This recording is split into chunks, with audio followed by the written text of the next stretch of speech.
Cube Radio. Salut, c'est Charles Tran avec l'équipe dans 5 minutes. On s'intéresse aux sciences, à l'histoire et à l'actualité. Aujourd'hui, on parle de biologie. On dissèque un cœur de porc. Bon, on s'entend, là, c'est possible qu'à la maison, en ce moment, que ce soit un peu compliqué pour vous de trouver ça, un cœur de porc.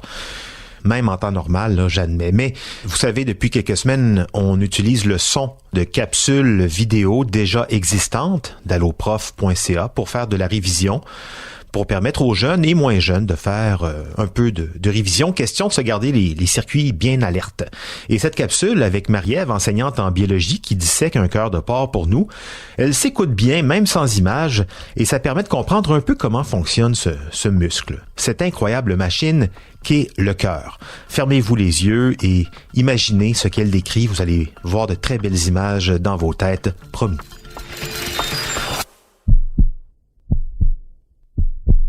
Situé environ au centre de la cage thoracique, le cœur est un organe vital composé de tissus musculaires servant à pomper le sang dans nos vaisseaux sanguins. Pour l'humain, le cœur a une grosseur semblable à celle d'un poing fermé. Aujourd'hui, en laboratoire, nous allons manipuler et disséquer un cœur de porc. Pour ce faire, nous aurons besoin d'un cœur de porc fraîchement décongelé, d'un plateau à dissection, de papier absorbant au besoin, d'une tige de verre, d'un couteau de cuisine, d'une paire de gants, des lunettes de sécurité et bien sûr d'un sarrau. Commençons par analyser le cœur dans son entier. Tout d'abord, si on regarde la surface du muscle de plus près, on remarque le sillon interventriculaire qui délimite les deux ventricules. De plus, les plus petits vaisseaux que l'on aperçoit autour sont les artères et les veines coronaires. Ces vaisseaux sanguins servent à irriguer le muscle du cœur, soit le myocarde, afin de l'approvisionner en oxygène et en nutriments. On remarque que de nombreux vaisseaux sanguins sont reliés à la partie supérieure du cœur. Pour l'instant, il est difficile de les différencier, mais à la suite de la coupe longitudinale, il sera possible de voir avec quelle cavité ils sont reliés. Ainsi, nous serons en mesure de les différencier. De plus, on repère facilement les oreillettes gauche et droite, situées dans la partie supérieure du cœur, soit tout juste au-dessus des ventricules gauche et droit. En palpant le cœur avec les deux mains, on remarque qu'il y a un côté plus dur et plus épais que l'autre, c'est le ventricule gauche.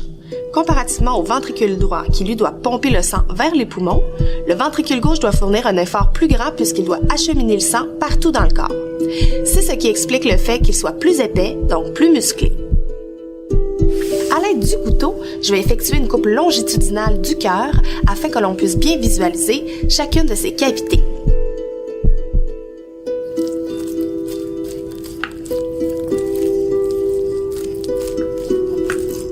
Nous voyons maintenant très clairement l'intérieur du cœur. On peut y distinguer l'oreillette gauche et le ventricule gauche, ainsi que l'oreillette droite et le ventricule droit. On remarque que le muscle entourant le ventricule gauche est beaucoup plus épais que le droit.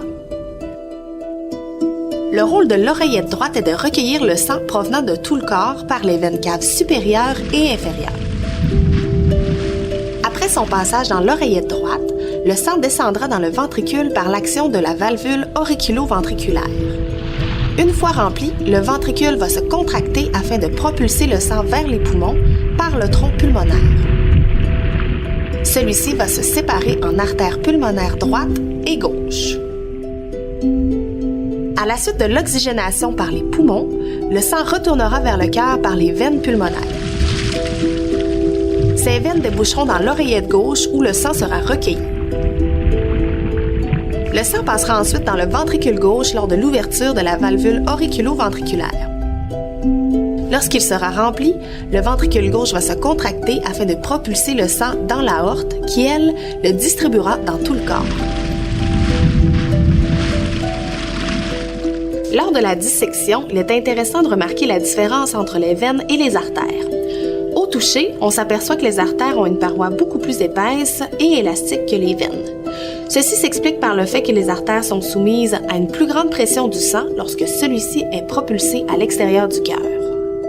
Ouais, d'où l'idée d'en prendre soin de ces artères et plus généralement de cette belle machine qui nous permet de vivre et de passer à travers cette époque formidable et riche en enseignements sur la vie qui nous entoure, nous menace ou nous émerveille.